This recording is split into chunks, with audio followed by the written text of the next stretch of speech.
सत्संग का प्रभाव। थोड़ी देर की अच्छी संगत भी क्या परिणाम उत्पन्न करती है, यह अमर शहीद आर्य मुसाफिर पंडित लेखराम जी के जीवन से ज्ञात होता है। आर्य समाज के ये महान विद्वान नेता ग्राम ग्राम में घूमकर प्रचार कर रहे थे। एक ग्राम में पहुंचे तो उस प्रदेश का डाकू मुगला भी उनके व्याख्यान को सुनने के लिए आ गया। इसके कई साथी भी दूसरे लोगों के साथ बैठ गए। ग्राम के लोगों ने जब मुगला को देखा और पहचाना तो उनके पैरों के नीचे से जमीन निकल गई। एक एक करके वे उठने लगे। पंडित लेखराम जी व्याख्यान दे रहे थे। लोग उठकर जा रहे थे। उन्हें आश्चर्य हुआ कि यह क्या हो रहा है। धीरे धीरे सभी लोग चले गए। केवल मुगला और उनके साथी रह गए। पंडित लेखराम जी भाषण देते रहे। वे कर्म के संबंध में बोल रहे थे और बता रहे थे कि जो भी शुभ या अशुभ कर्म तुमने किए हैं उनका फल भोगना पड़ेगा अवश्य। कर्म के फल से बचने का कोई मार्ग नहीं।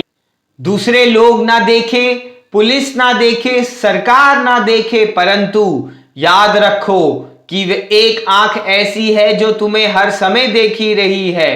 तुम्हारे हृदय के भीतर जो कुछ होता है उसे भी वह जानती है। उससे बचने का कोई मार्ग नहीं।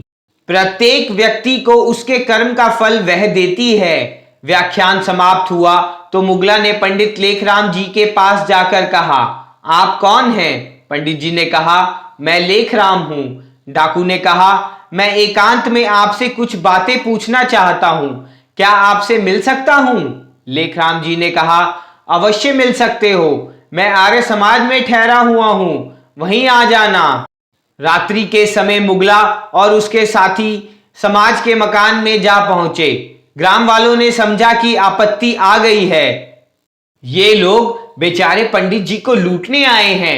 परंतु मुगला ने हाथ जोड़कर पंडित जी से कहा, आप तो कह रहे थे कि प्रत्येक कर्म का फल अवश्य भोगना पड़ता है, तो क्या यह ठीक है? पंडित जी ने कहा, 100% ठीक है। मुगला बोला, क्या प्रत्येक कर्म का फल भोगना पड़ेगा? क्या बचने का कोई उपाय नहीं? पंडित जी ने कहा, कोई नहीं। मुगला ने कहा, तो फिर क्या बनेगा? मैं तो कई वर्ष से डाके मारता हूं। पंडित जी ने कहा, आज से छोड़ दो, कल आर्य समाज में आओ, मैं तुम्हें यज्ञोपवीत दूंगा। इसके पश्चात धर्म के मार्ग पर चलो। मुगला और उसके साथी दूसरे दिन आर्य समाज में पहुंच गए। सबका जीवन बदल गया।